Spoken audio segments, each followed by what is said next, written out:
জাহাঙ্গীরনগর বিশ্ববিদ্যালয় কেন্দ্রীয় শিক্ষার্থী সংসদ জাকসু নির্বাচনে শিক্ষার্থী ঐক্য ফোরাম নামে বাংলাদেশ গণতান্ত্রিক ছাত্র সংসদ পূর্ণাঙ্গ প্যানেল ঘোষণা করেছে। শুক্রবার বিকেল 4:30টায় বিশ্ববিদ্যালয়ের কেন্দ্রীয় শহীদ মিনার প্রাঙ্গণে এক সংবাদ সম্মেলনের মাধ্যমে এ প্যানেল ঘোষণা করেন জুলাই আন্দোলনে শহীদ নাফিসার মামা হযরত আলী।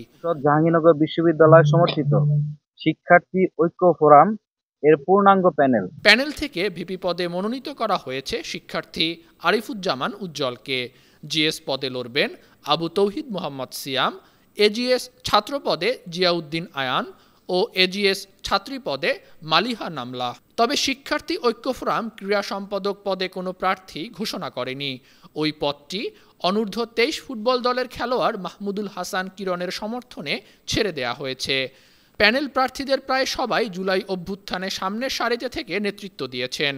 এর আগে গতকাল মনোনয়ন ফরম জমা শেষে সমন্বিত শিক্ষার্থী জোট নামে পূর্ণাঙ্গ প্যানেল ঘোষণা করেছে জাবি শাখা ছাত্র শিবির। তবে জাতীয়তাবাদী ছাত্রদল ও বাম সংগঠনগুলো এখনও প্যানেল ঘোষণা করেনি।